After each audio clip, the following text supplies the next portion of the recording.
Salut! Aujourd'hui, on parle des exponentielles en mathématiques. D'abord, c'est quoi une exponentielle? C'est une fonction qui se présente sous la forme f de x égale e à la puissance x. D'abord, e c'est quoi?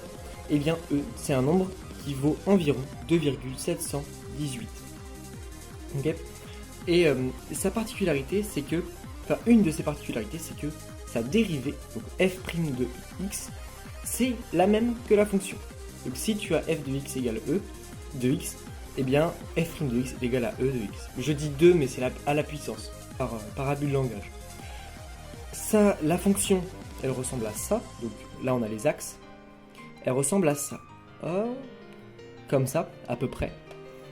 Et elle est, on remarquera, toujours positive. Donc elle est strictement, donc là, f de x est strictement positive. Je note un petit truc, c'est important.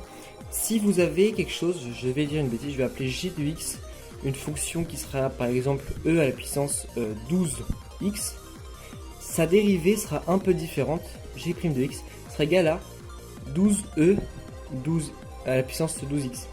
C'est important de le savoir, ça peut arriver pas mal dans les exos, donc faites attention. Et cette fonction, elle est en relation avec une autre fonction dont je parlerai peut-être sur la chaîne un jour, dites-moi si ça vous intéresse, qui est la fonction logarithme népérien, ou ln. Et en fait, c'est l'inverse. C'est-à-dire, si vous avez e de x et que vous appliquez ln, donc ln de e de x, et bien en fait, le ln s'annule avec le e et c'est juste égal à x. Pratique, n'est-ce pas? Donc voilà, c'est la base de ce qu'il y avait à dire pour les exponentielles. Si ça t'intéresse, n'hésite pas à me le dire en commentaire. N'hésite pas à t'abonner, liker, partager si ça t'a plu. Et on se retrouve demain pour la prochaine vidéo.